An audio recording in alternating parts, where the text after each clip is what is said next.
Olá, humanitos! Boa tarde! Sejam mais uma vez muito bem-vindos aqui ao programa Laços Entre Laços, aqui na TV Humana, a TV Humana que nasceu no ápice da pandemia, com o objetivo de iluminar o lado bom da humanidade. No momento em que se tinham tantas notícias ruins, a ideia era mostrar o que tem de bom também. E o que tem de bom é o que as pessoas fazem umas com as outras, umas pelas outras, a forma como a gente encara o mundo e trabalha para que ele seja cada vez melhor. O programa Laços Entre Laços, a ideia é trazer pessoas que de alguma forma entrelaçaram meu caminho profissional e com quem hoje eu tenho laços de admiração, de respeito, de amizade. E dentre todos que já vieram aqui, eu quero trazer hoje uma pessoa muito especial, né? Eu trago uma pessoa muito especial que indiretamente sempre me ajudou, seja com uma palavra, seja com uma abertura, seja para me ouvir.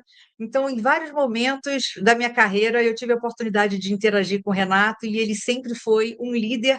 Sabe aqueles líderes que não precisam da hierarquia para ser líder? Esse é o Renato. Então, Renato, muito obrigado por você aceitar participar aqui com a gente. Estou muito feliz com a sua presença e peço que você se apresente aqui para o público. Obrigado, Ana. Um prazer estar aqui. Eu posso dizer, pelo menos para as pessoas que estão ouvindo aqui, que a Ana Paula não desiste nunca. Essa é a verdadeira brasileira, porque a agenda, eu vou dizer, a gente está num papo de tentar marcar essa gravação, essa entrevista já tem um bom tempo, essa conversa, né? E aí, a agenda caótica, trabalhar no varejo é isso. Ela já entrevistou outras pessoas que eu admiro pra caramba, que trabalharam no varejo, ou passaram pelo varejo. Então, ela nunca desistiu, ela sempre falou, olha, vamos embora, vamos fazer. Então, é um prazer estar aqui. Hoje, sou vice-presidente de clientes da PagMenos, estou como vice-presidente de clientes da PagMenos. Né? A PagMenos hoje é a segunda marca de farmácias do Brasil. Ela tem não só a marca PagMenos, ela tem a marca Extra Farma. Comigo tem algumas diretorias, o marketing, a venda digital, novos negócios, hub de saúde e muitas outras coisas mais. É um prazer estar aqui. Muito bom. Renato, assim, a gente vai conversar um pouquinho mais sobre essas coisas maravilhosas que você tem feito e como pioneiro, né? Pagamento sempre como pioneira de várias Uhum. iniciativas, num país em que precisa de tanto cuidado com saúde. Acho que, sabe, a Pagamento tem se posicionado como uma grande parceira. Uhum. Mas antes da gente chegar nesse momento, o que mais nos interessa aqui é como você construiu essa carreira, como você construiu o seu legado, como que você. Porque, como eu disse, né, quem está nos assistindo aqui, a maioria do nosso público-alvo, são pessoas em início de carreira ou na sua primeira liderança. Então, muita gente pergunta: o que que eu preciso fazer para ser o Renato? Bom, gente, aí tem que nascer o Renato, né? Não dá para ser o Opa. Renato, mas tem muitas histórias, você vai contar para a gente aqui, que é parecida, pelo menos assim foi na minha vida, muitas histórias que eu conto é parecido com Uhum. quem está começando agora também. Então, conta para a gente como que você começou a trabalhar e qual foi seu primeiro emprego, e qual foi sua motivação. Primeiro emprego foi aquela agência, escola, sabe, da própria faculdade, que você trabalha, você pega um estágio ali, depois acabei trabalhando numa uma gráfica bem grande da cidade de São Paulo, que hoje não existe mais, era uma rede de gráficas, e aí depois, obviamente, que eu consegui avançar e começar a direcionar minha carreira para aquilo que eu queria trabalhar, né, porque quando você está no comecinho, está na faculdade, você quer mais ir pegando experiência, porque é muito complicado. Se hoje exige-se muita experiência, até para o estágio, que era meio que um contrassenso, naquela época era mais ainda, porque, enfim, as vagas eram muito menores. A minha área, que eu me formei em publicidade, ou propaganda e marketing, tinha menos ainda, então era uma disputa muito grande. Então eu queria pegar alguma experiência de alguma coisa, então, sinceramente, focada na minha área. Isso é importante também, sabia? Uma coisa que eu sempre tive na minha carreira é, às vezes, você precisa dar 2 passos para trás para dar um para frente. Isso é importante. Então, assim, estava todo mundo dos meus colegas querendo uma vaga numa agência de publicidade, aquelas grandes agências, né? DPZ, Almap, Macan. E eu falei, cara, se eu não estou conseguindo, aliás, nem sei se é publicidade mesmo, porque o marketing ele tem muitas áreas, eu falei, deixa eu dar um passo para trás, deixa eu pegar primeiro alguns estágios até fora um pouco do marketing, para pegar uma experiência, para depois focar no que eu queria, e foi assim que eu fiz. Mas eu nunca tive uma carreira muito bem planejada, assim, você fala assim, nossa, você planejou aqui, aqui, aqui, aqui. Talvez eu tenha seguido os rumos que minha vida ia me levando, e a única coisa que eu tinha certeza desde o primeiro momento é o que eu não queria. Os nãos eu sempre soube. Eu sempre soube que eu não ia trabalhar, o que eu não queria, o que eu não gosto de fazer, o que eu não ia me dar bem, eu sei meus gaps, então os nãos eu sempre sei muito bem, sabia muito bem. Mas os sims, eu acho que quando você fica muito focado no teu sims, é importante para você correr atrás, mas você acaba se colocando dentro de uma caixinha, e eu nunca gostei de ficar dentro de caixinhas. Ainda mais, ó, enroscou o fio aqui, ainda mais dentro do marketing, de publicidade, que o mundo é muito dinâmico, o tempo todo, as novidades aparecem o tempo todo. Se você se coloca dentro de uma caixinha muito pré-definida, você tem pouca margem de manobra, ou então você acaba se frustrando muito, sabe? Então, o que eu sei, como eu te falei, minha vida inteira, independente da senioridade, das posições que eu ocupei, era muito, eu sei que eu não quero isso, mas o que eu quero, vamos ver, vai ser de E acordo com assim, o ó, é momento. até difícil a gente pensar no que, quando você está começando, né? No que você quer, sem você ter a Uhum. oportunidade de experimentar. Porque às vezes a gente até pensa que quer uma coisa, você experimenta e fala, não, isso daqui não é para mim. E então, assim, essas pessoas que A planejam gente é demais obrigado, também, eu acho a gente é obrigado a ter muita certeza das coisas, né? A gente é obrigado com 17 anos a escolher uma carreira para o teu futuro. Assim, eu vim numa família de médicos, eu prestei medicina, né, no terceiro colegial, sei lá como é que chama, cada região, cada lugar do país se fala de uma maneira diferente, mas o terceiro do ensino médio, e porque eu não sabia o que eu queria, eu sei lá, bom, se minha família toda é médica, logo vai ser mais fácil para mim, vou prestar medicina, e aí eu prestei quase arrastado, falei, não quero isso. E aí sim, aqueles momentos provinciais da vida, chegou um livro dos 3 fundadores lá do DPZ, que era uma grande agência aqui, eu li e falei, puta, deve ser isso. Mas mesmo falando deve ser isso, eu não tinha tanto. Hoje eu sei que eu fiz a escolha certa. Mas mesmo assim, eu não tinha tanta certeza, é muito novo para tomar uma decisão de uma coisa da vida. Então, por isso que eu falei, talvez o querer, o que eu quero nunca foi, mas o que eu não quero, eu sabia. Eu sabia que eu não queria ser engenheiro, eu sabia que eu não queria ser advogado, eu sabia que eu não queria, sei lá, trabalhar com matemática, sei lá, alguma coisa ligada a essa área de exatas. Por exemplo, aí uma coisa, eu sabia que eu não queria fazer exatas. Não queria, eu sou uma pessoa intuitiva, sou uma pessoa de humanas, sou uma pessoa de relações, sou uma pessoa, sabe, de coisas muito mais holísticas. Então, é e importante ter como que análise, mas como que o curso de publicidade apareceu para você? Como que você chegou à conclusão de que era o que você queria?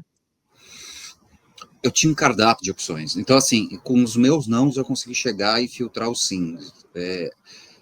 É óbvio que hoje eu sou uma pessoa super analítica, eu entendo, eu vou atrás, eu tenho, a minha posição me obriga a ser uma pessoa analítica, mas foram skills e capabilities que eu fui desenvolvendo ao longo da minha carreira.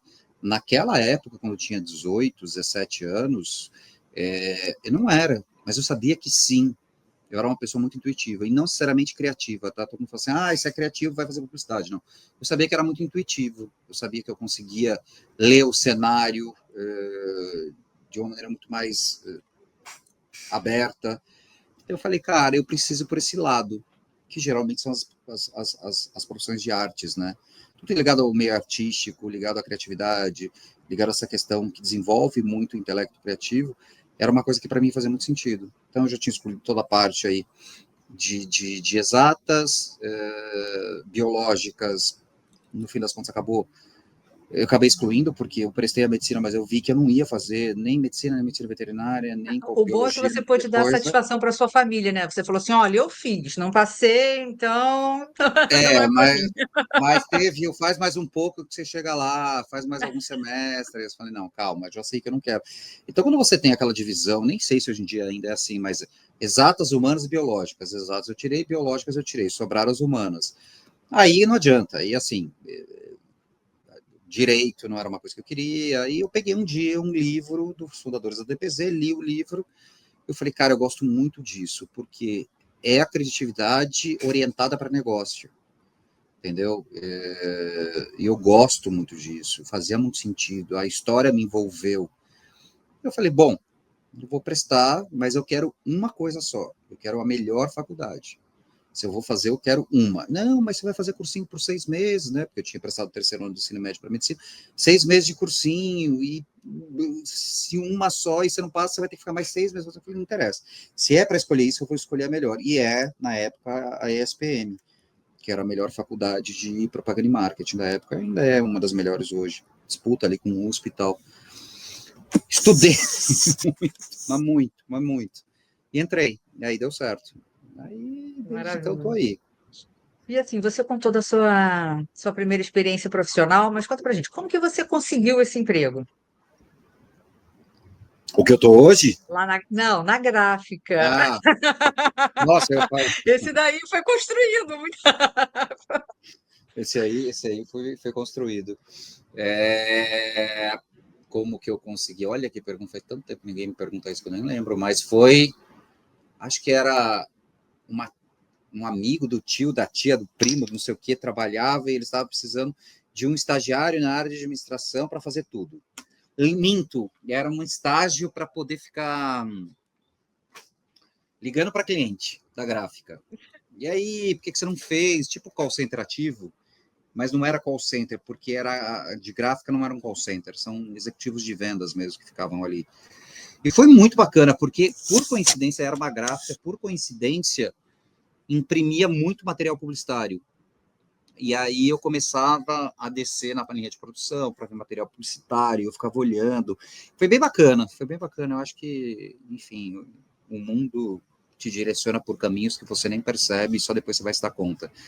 Foi assim. Verdade. É que eu, E assim, são experiências que, por mais que na hora pode até não fazer muito sentido, mas são experiências que vão formando o profissional, né? Dali você já teve contato com esse material, aí te deu mais certeza de que era aquilo que você queria fazer, porque é isso. estava estudando para isso. E quando foi que realmente você começou a trabalhar com publicidade?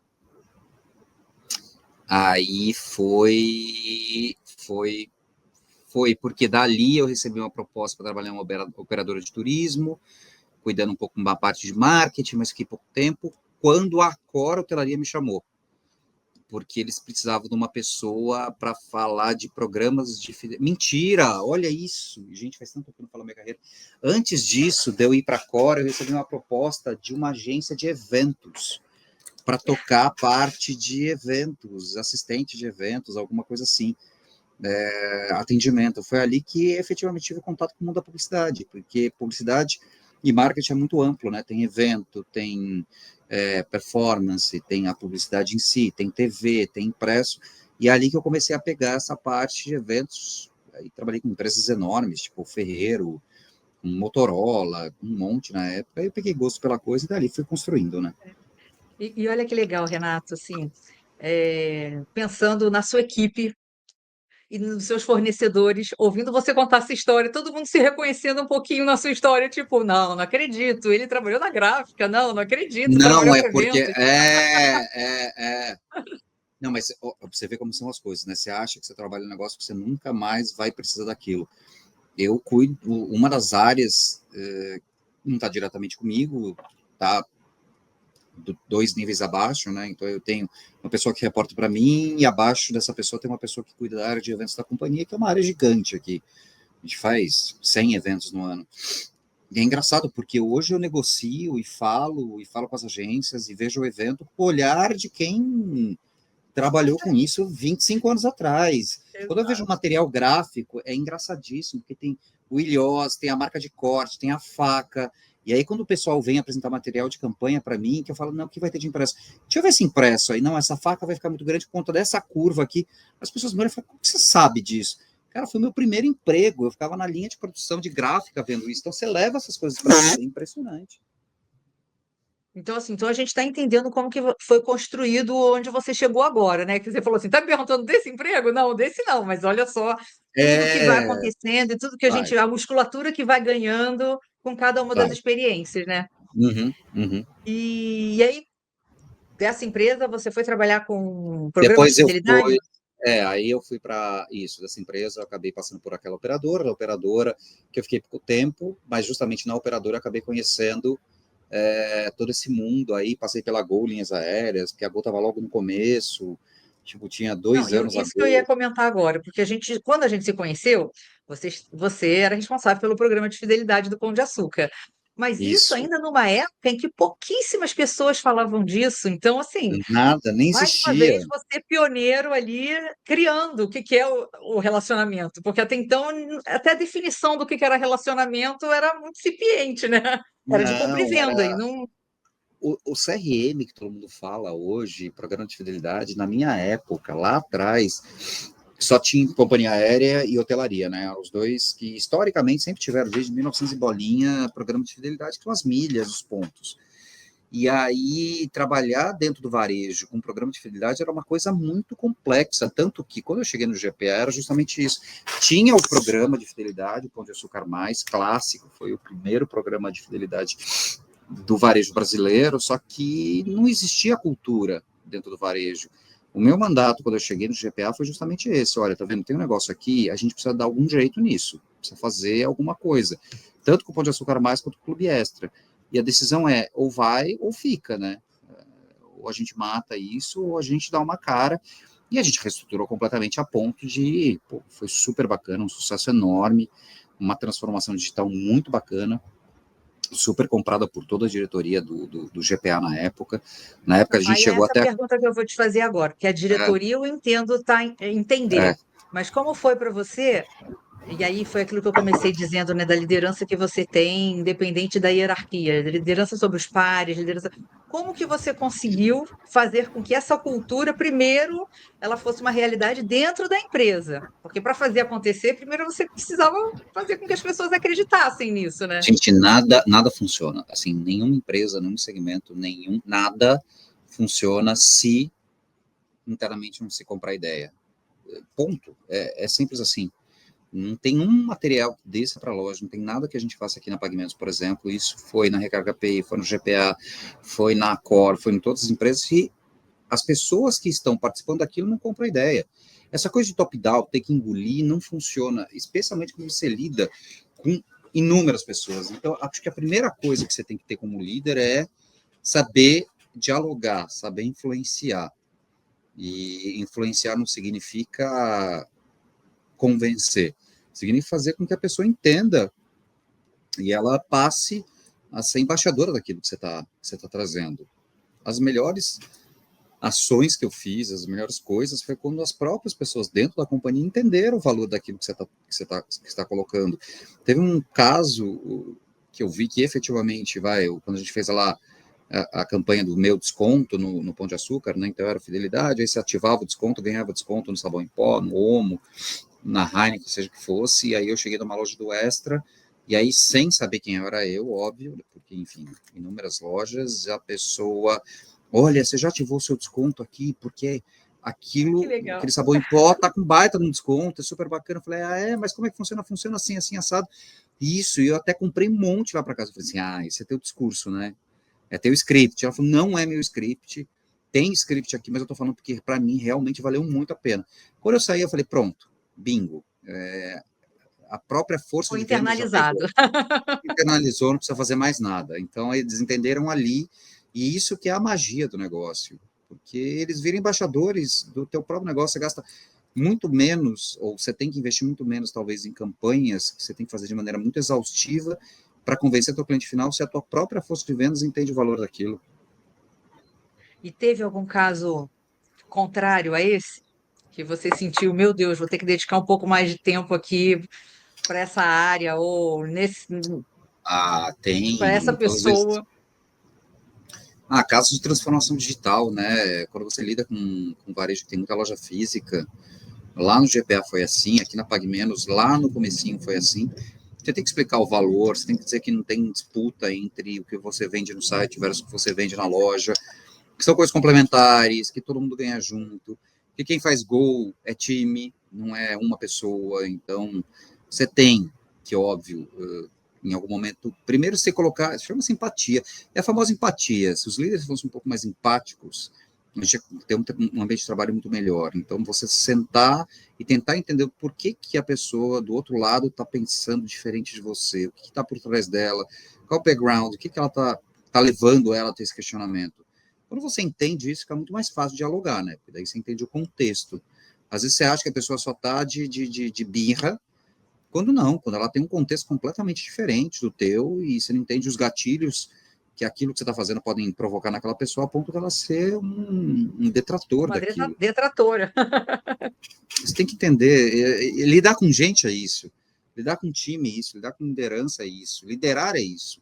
É você se colocar no sapato do teu time, dos seus pares, do teu chefe e tentar ler o que está por trás de tudo isso. Isso é fundamental. Só que a empatia se desenvolve ao longo de muito tempo. Não é fácil, não é simples, toma tempo, é difícil. Às vezes você vai perder, você vai fazer tudo para ganhar, mas você vai perder. Você tem que entender que perder faz parte do jogo. Não é só a tua opinião que vai prevalecer. Então, isso vem com a maturidade. Entender também que a empatia, como você disse, né? Às vezes a pessoa pode não ter comprado a ideia e ela pode ter argumentos que talvez também não tivessem sido mapeados, e pode ser que Sim, aquilo, inclusive, seja algo prejudicial para o próprio programa, porque são olhares diferentes, né? E por isso a diversidade é tão boa. E aí eu falo diversidade de tudo, porque é ouvir a operação, é ouvir a logística, é ouvir o pessoal do digital, vamos ouvir todo mundo, porque se alguém tem algo contra, por favor, fale agora, ou é cale-se super para sempre, mas importante. fale. Eu acho que, acho não, tenho quase certeza, empresas que fazem top-down, ó, tá aqui, essa campanha vai descer, ó, essa decisão de fluxo vai descer, esse é o processo, vai descer, e não alinha com as partes relacionadas, possam, gente, é contribuição, né, isso é mais do que importante, você não está querendo que as pessoas atrapalhem o processo, está querendo que as pessoas contribuam com o processo, tem aqueles que querem atrapalhar mesmo, sabe, querem burocratizar o negócio, Mas mas se esse você aí, ao está numa longo do empresa. caminho, a própria pessoa vai sendo excluída. Vai. Por exemplo, aqui na Pague Menos, cara, tem uma coisa que a gente não tem chance de deixar acontecer, a burocracia. Tem muitos processos que precisam ser arrumados, muita coisa que precisa ser arrumada, óbvio. A gente está num processo de turnaround aqui tem 2 anos, com resultados espetaculares, mas a gente está passando por isso. Mas burocratizar coisas que tem que ser simples, não tem como, não tem espaço para isso. E assim, para quem está começando agora, uma coisa que eu estou vendo, né, no seu discurso aqui, que eu acho que vale a gente reforçar, isso sempre esteve presente no seu discurso, na sua atuação, Renato, é acreditar no que está fazendo. E Nossa, às vezes assim, a pessoa está tão determinada para arrumar um emprego, ou porque está fazendo aquela faculdade, acha que tem que trabalhar naquilo, mas no fundo, lá dentro, não acredita exatamente naquilo que está fazendo. Então, assim, a chance de dar errado é muito grande. Porque se você não muito. acredita, você não é o primeiro a acreditar, ou realmente o produto não é bom, ou você próprio não entendeu o produto ainda, né? Mas é difícil você vender para alguém uma ideia que você não acredita. É muito difícil, é muito difícil. E tem uma coisa, você pegar um emprego por pegar, o meu chefe, que é o Jonas, que é o presidente da PagMenos, ele sempre fala, não venda a sua vida por um salário, porque é importante, é fundamental o salário, ninguém vive diário, os boletos chegam, mas você tomar decisões de um emprego melhor, mas porque paga mais, ou por... Cara, pensa muito. Será que você está mudando por um propósito e essa mudança vai te levar para algum outro lugar? Ou você está indo porque você vai ganhar, sei lá, X reais a mais? Que é bacana também, mas será que isso não vai te estagnar e não vai quebrar? Então, tenta não fazer isso, tenta pensar um pouco, entendeu? A gente é jovem, como você estava falando no começo de carreira, né? A gente é jovem, quando a gente é jovem, a gente é muito impulsivo, sonhador. Liderança mais jovem hoje em dia, muito entusiasta de querer chegar numa altíssima liderança com pouco tempo de experiência. Temos que entender que as coisas não são assim, tudo que é muito rápido, a tendência é não criar solidez o suficiente para te manter lá. Então, acho que isso é É importante. isso aí. E você falando também sobre essa questão de processos, né? Sim, não é burocratizar, mas dentro de uma empresa é importante ter processo Sim, para que garanta o funcionamento, assim, meio que quase que sim, uma automatização do sistema, porque sem os processos, a chance também de alguma coisa sair fora do, do eixo é muito grande, ainda mais com sem uma empresa dúvida. muito grande. Então, é importante também a gente não confundir processo com burocracia. O Tem processo tem que nada a ser ver. fácil, o processo tem que ser.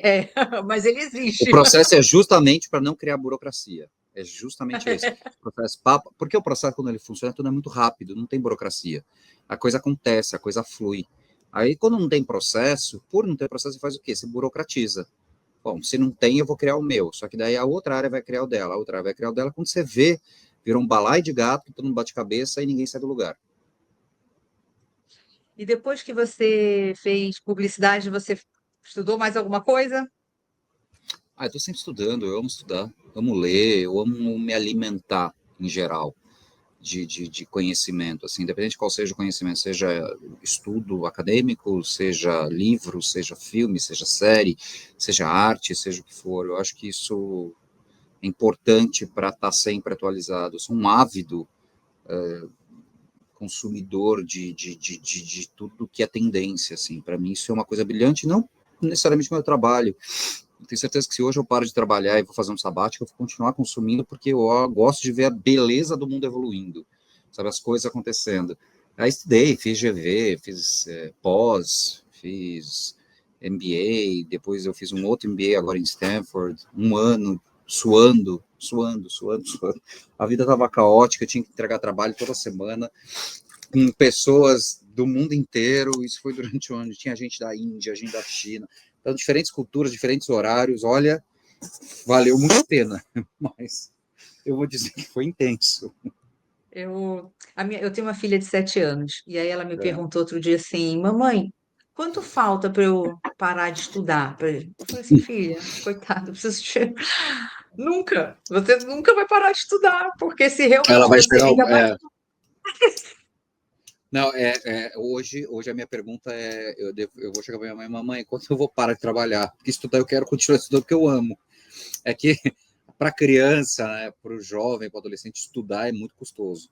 Mal saber eles quando eles começarem a trabalhar como é que vai ser a vida. Não, que aí vão ter que trabalhar e estudar, porque não para nunca. Então, Essa é a questão, essa é a questão. é.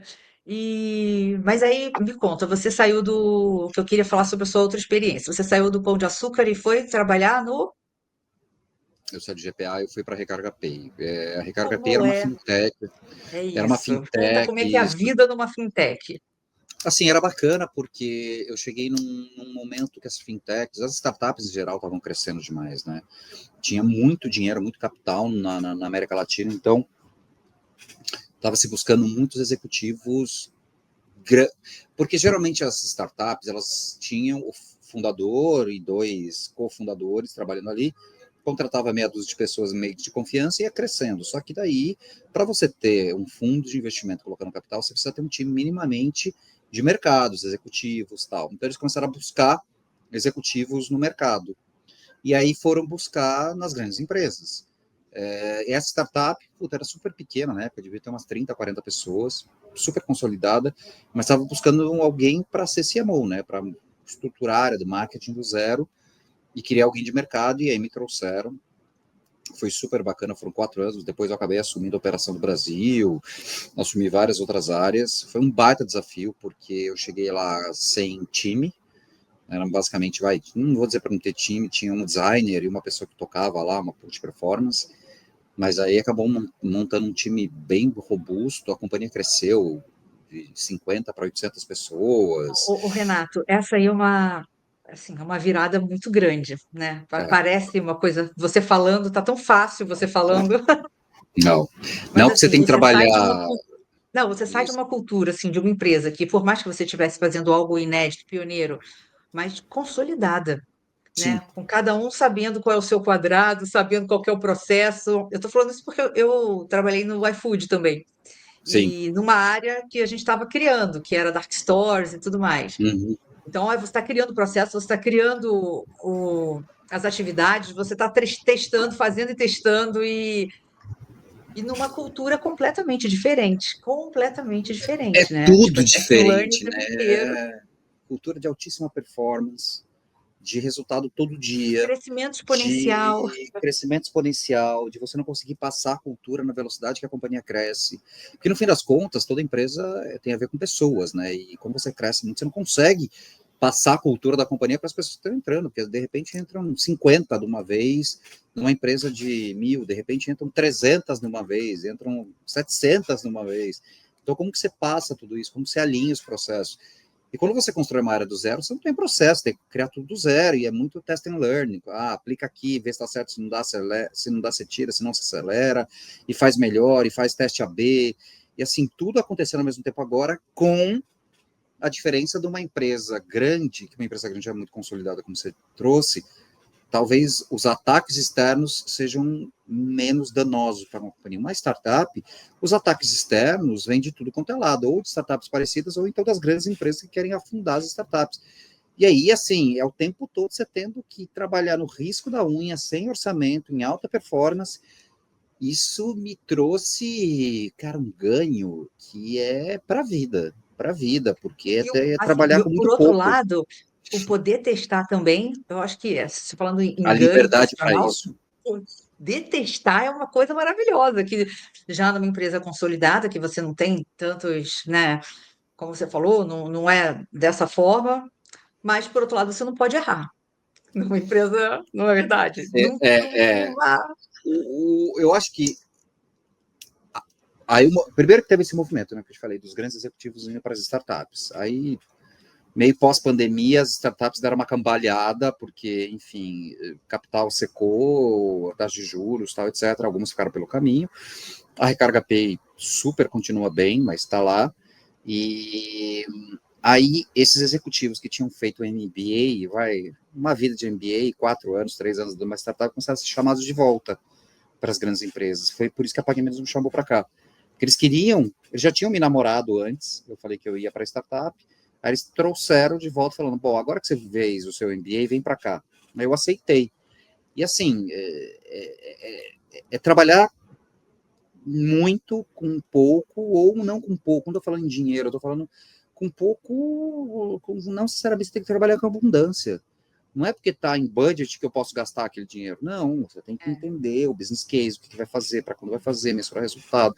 Deu certo, deu, não deu certo, não deu. Então, assim, o bom é que as empresas, como elas estão trazendo esses executivos das startups de volta, essa cultura de ser mais rápida, de você testar, Mas isso é está sendo agora. mais incorporada. Isso é lá atrás. Agora. Não lá atrás, não, mas agora, porque senão elas não sobrevivem. Porque daí o que Sim. acontece? Essas startups que cresceram demais, elas já sabem como bater numa grande empresa. Bom, a gente tem o iFood, você passou pelo iFood, você sabe. Então, o iFood era uma startup, e hoje é uma gigante, Nubank. Nubank era uma startup, hoje ele dá porrada no Itaú, no Bradesco, no Banco do Brasil e todas as demais. Então, assim, as empresas tiveram que se reinventar também nisso. Só que sim, dentro de uma grande empresa você tem mais capital, você tem mais espaço para se errar, corrigir. A startup, se você errar, você pode quebrar a empresa do dia para a noite, né? Bom, e então aí você chegou na Pague Menos. Agora me conta um Isso. pouquinho tudo que você está fazendo aí, porque eu tenho. Agora eu posso aferir pressão. Conta para mim. Na verdade, tem muita coisa acontecendo aqui. A saúde está Não, porque a última que eu revolucionando, vi né? foi essa, aferição de pressão. Foi a Foi. última coisa que eu vi. Não, a ferir pressão a gente sempre teve. A questão é que a gente vai fazendo de graça agora, né? Porque não Não, então, de adianta. Vai graça, é. cobrar por aferir pressão, a gente fala, gente, quanto que a gente cobra? R$ 5. Fala, tenha essa paciência, gente. R$ 5 para aferir pressão, a gente está falando de acesso à saúde, a gente trabalha com a classe média expandida, né? Público B, C, D, e assim, um público que não sabe que pode fazer esse tipo de exame numa farmácia, se souber, não quer pagar R$ 5, que faz total diferença, e a diferença entre a pessoa descobrir que é hipertenso ou não. É igual fazer um teste de hemoglobina glicada para saber se a pessoa é diabética ou não. A pessoa não faz e descobre que é diabética e pode, daqui 5 anos, porque não cuida, amputar uma perna. Então, assim, a gente precisa dar acesso. E a PagMenos trabalha muito nessa questão do acesso à saúde. Então, a gente tem Mas, feito Renata, muita coisa falar aqui. assim, ó, em campanha de engajamento, cara, eu tenho 10, eu trabalhei 10 anos no canal Farma. Minha família inteira Uhum. tem farmácia, meu pai trabalhou na farmácia do meu pai. E aí eu lembro que quando eu era pequenininha, eu saía da escola e eu passava na farmácia para medir minha pressão. Meu pai falava assim: Nossa, parece velho. Todo dia quer medir essa pressão, você é criança, Não filho. é? Mas assim, mas medir pressão é uma coisa que realmente é que aferir pressão, né? Se o farmacêutico estiver ouvindo a gente falar medir pressão, tá chicoteando. Ele morre. Ele morre. Mas isso gera uma não é um engajamento assim, uma conexão com o cliente muito Sim. grande, né? Porque ele começa a se sentir mal, o primeiro lugar que ele vai pensar é: será que eu estou com pressão alta? Vou lá para ver como é que tá. Na, Então, é bem eu acho que bacana. tudo, eu acho que tem essa questão da farmácia que me perguntam muito qual é a farmácia do futuro, eu sempre falo, né? A farmácia do futuro é o resgate da farmácia do passado. Acho que por conta desse advento dos últimos anos de plano de saúde, hospital, com mais acesso, as pessoas deixaram de procurar a farmácia na atenção primária, e a farmácia tem potencial para isso, porque tem os consultórios farmacêuticos, tem o farmacêutico que te conhece, conhece tua família, conhece teus amigos, conhece todas as pessoas que estão próximas de você. Então, agora a gente está meio que resgatando aquela farmácia que você, como falou, né, uma família de farmacêuticos, tem isso. As pessoas iam, eu, pelo menos, quando eu tinha meus 8, 10 anos, mesmo sendo uma família de médicos, como eu te falei, eu tinha a tia Luzia da farmácia Estava central, com que 2 eu ia anos lá, e ia tomar injeção na farmácia. era lá, era Mesmo lá, assim, era lá. Pô, tô passando mal do estômago, tá bom, toma um negocinho aqui e tal, não é aquela coisa tipo, tô com o estômago tá ruim, vou lá no hospital. Que hoje é isso, né? 80% do que cai no pronto-socorro hoje de um hospital não precisa estar lá, pode ser resolvido em casa com uma telemedicina. Ou então numa farmácia com uma telemedicina e com o apoio do farmacêutico. Então, a saúde está passando por uma revolução agora, no momento, especialmente no pós-pandemia. Claro, tem muita coisa para acontecer. A gente tem um dos melhores sistemas de saúde público do mundo, que é o SUS, isso é indiscutível, mas está sobrecarregado, está engargalado, a saúde privada também está engargalada, planos de saúde aí descredenciando, porque eles não conseguem dar conta da sinistralidade. Então, a farmácia vem como uma resposta para isso. Então, a tua atenção primária ela pode ser feita na farmácia. Essa primeira coisa mais tranquila, você pode ir no farmacêutico, ele vai te apoiar, ele vai te ajudar, tem exames, tem telemedicina, tem tudo ali na farmácia. A farmácia está equipada para poder atender nessa atenção primária, isso tira a sobrecarga do sistema como um todo. São 90 mil farmácias no Brasil, em geral, entendeu? Então, assim, tem para tudo quanto é lado, tem essa oportunidade. Mas não é simples, porque o comportamento do brasileiro ele é muito complexo. É um comportamento de deixar tudo para a última hora, só tentar cuidar da saúde quando tá ruim, não toma o remédio do jeito que tem que tomar todos os meses, então tem que tomar 12 meses, toma 1, 2, 3 meses, melhorei, epa! Quarto mês não toma, quinto mês não toma, sexto mês acontece o quê? Vem tudo pior. Então tem uma questão de comportamento do brasileiro que não precisa ser o hipocondríaco, que é o americano.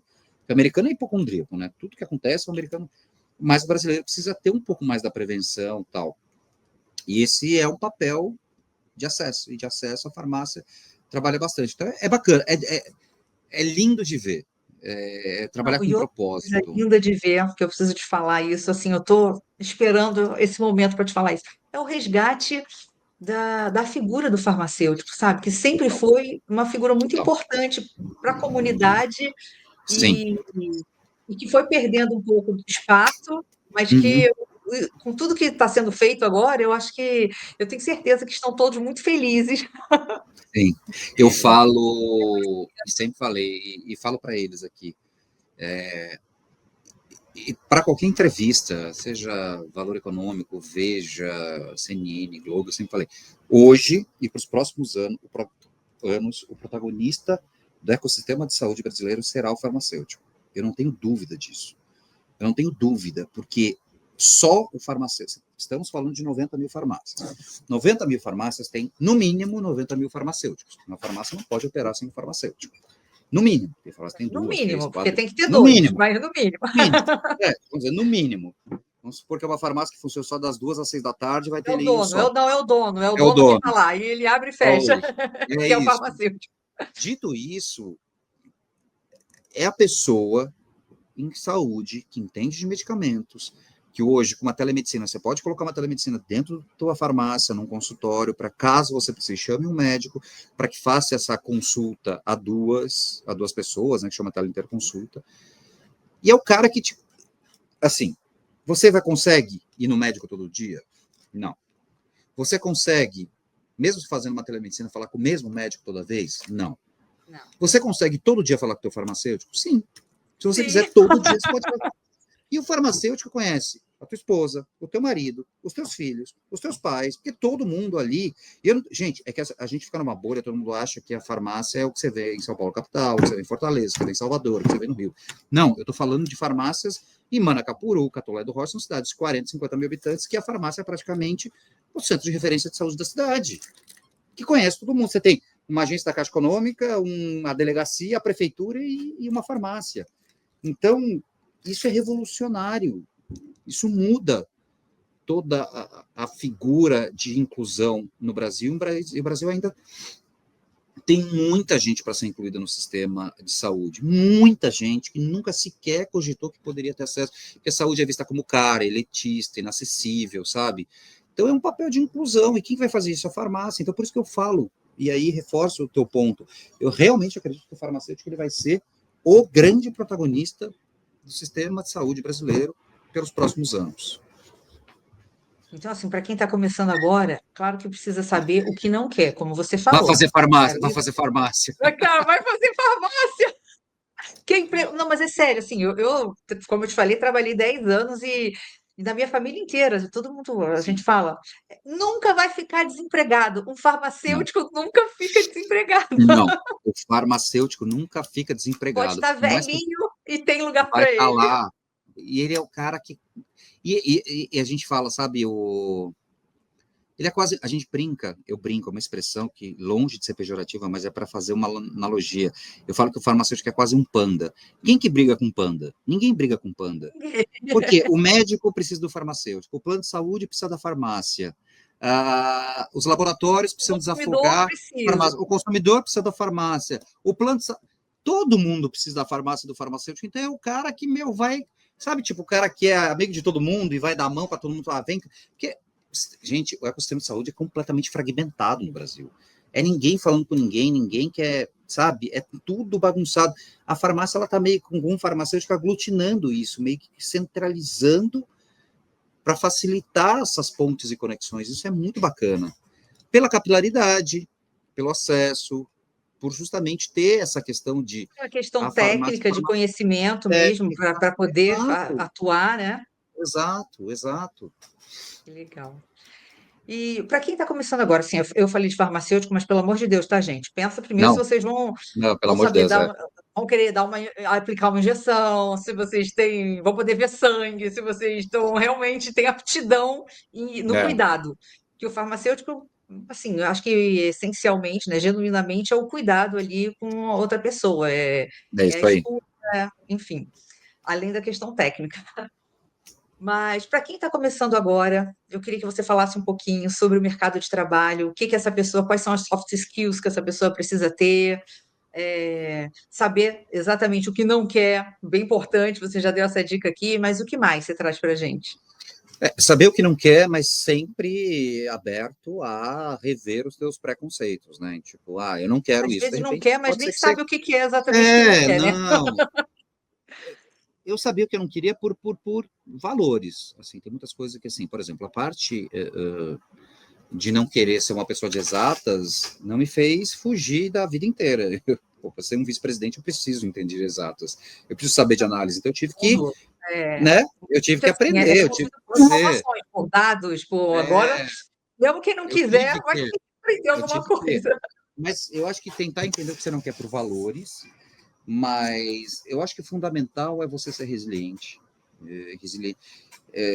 Hoje as pessoas desistem muito, se desmotivam muito rapidamente. E eu tenho muita gente muito jovem no meu time. Eu trabalho com pessoas muito jovens e isso me assusta um pouco, porque eu venho de uma geração, e não só a minha, dos meus pais, meus avós, que era muito resiliente, sabe?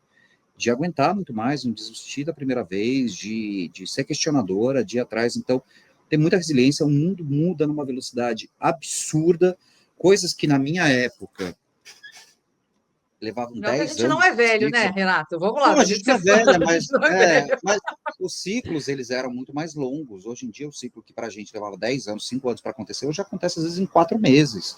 Então, assim, entender que você precisa ter resiliência para essas mudanças, estar aberto às mudanças é super importante. E, cara, sempre, sempre, sempre trabalhar com a tua verdade. Eu acho que isso é o mais importante, sabia? Você tem que ser muito verdadeiro. O mercado, ele não é fácil, o mercado é difícil, o mercado, ele não aceita, por mais que você ache, e também tem alguns lugares que são assim, mas tem que ser somente técnico, não.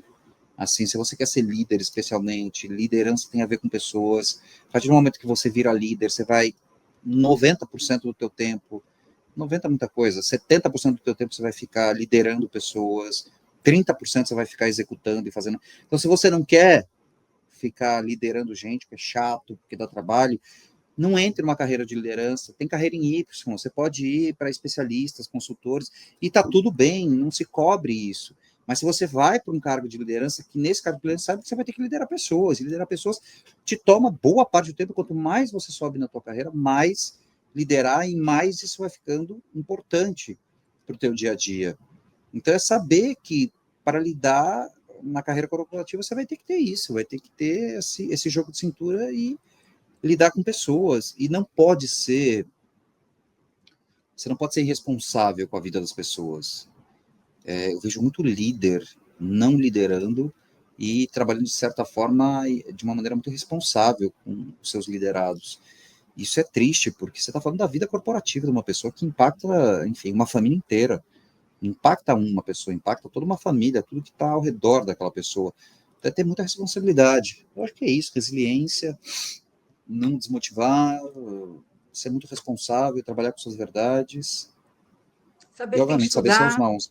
ainda mais com o mundo mudando tão rápido assim. Aí me fala um pouco sobre inteligência artificial. O que que você Inteligência vê artificial nos sempre próximos passos? existiu. É que eu acho que a generativa é o que está revolucionando tudo, né? Quando a gente falava de bots lá atrás, os bots, eles eram, É, no fim das contas, inteligência artificial. Aqui a gerativa, que é pega as informações e gera e faz o que está fazendo, aí é muito novo. Eu acho que a gente não faz ideia, a gente não, a gente está raspando a superfície do que vai ser isso ainda. A gente está vendo uma mudança brutal. Eu lembro que há um ano, dois atrás, os vídeos que a IA gerava eram vídeos. Você via, o cara tinha 6 dedos, 7 dedos, falava isso é errado. robotizados, né? Hoje você olha os vídeos, você não sabe diferenciar o que é real e o que não é, entendeu? Então, o negócio vai escalar cada vez mais, as profissões vão ficar cada vez mais desafiadas. Ah, profissões vão morrer. Não, não vão morrer. Ela vai tirar a É, parte não pensante. Então, por exemplo, eu tinha aqui no meu time designer que fazia, olha, eu quero criar um layout deste controle remoto. Esse controle remoto ele vai ter que aparecer no site, no app, no e-mail marketing, na loja. Então, vai ter que ter anúncio assim, anúncio assim, anúncio. Hoje em dia você coloca ali, fala, eu quero 10 anúncios, cada um assim, assim, assim. Em segundos ela faz. Então, eu vou precisar do designer fazendo tudo isso? Não, é a parte não pensante. Mas eu vou precisar do designer? Vou, porque eu quero passar um briefing, o cara vai ter que trabalhar para mim, o cara vai ter que pegar uma ideia que eu estou trabalhando, que ainda vai levar muito tempo, acredito eu, para IA pegar essa percepção humana que você coloca nesses detalhes. Então, e quando você falou de ser resiliente, assim, num mundo em que, sinceramente, a gente nem sabe quais as profissões que estão por vir, como você falou, a gente está tão superficial ainda. Então, ser nossa, resiliente, porque talvez a carreira que você vai construir nem exista ainda. nem existe ainda, gente, bibliotecário, que era uma carreira que era o auge do auge. Hoje estão poucos bibliotecários, tem uma grande importância no bibliotecário por toda a questão de catálogo, de livros, de entendimento, de conhecimento, mas o próprio bibliotecário está se reinventando no modelo do que ele era lá atrás para poder trabalhar hoje, entendeu? Então, assim, e tem profissões que a gente não faz ideia do que vem pela frente, não faz É, ideia. O publicitário que eu me formei, se eu pegar exatamente tudo que eu estudei nos 4 anos de faculdade, tivesse todos os livros aqui, cara, 90% já não serve mais porque já mudou. Mas em compensação foram esses 90% que me fizeram chegar onde eu cheguei construindo minha base. Então, cada coisa no seu tempo, na sua época. legal. Bom, Renato, estamos aqui encaminhando para o final. Muito obrigada pela sua Agradeço. participação. Muito bom te rever tão bem. Que bom que você continue aí arrebentando o sucesso que você é. Obrigado por você ter dividido um pouquinho desse sucesso aqui com a gente e parabéns por tudo que você está construindo. Obrigado, querido. Eu que agradeço, viu? Foi um prazer. Tchau, tchau.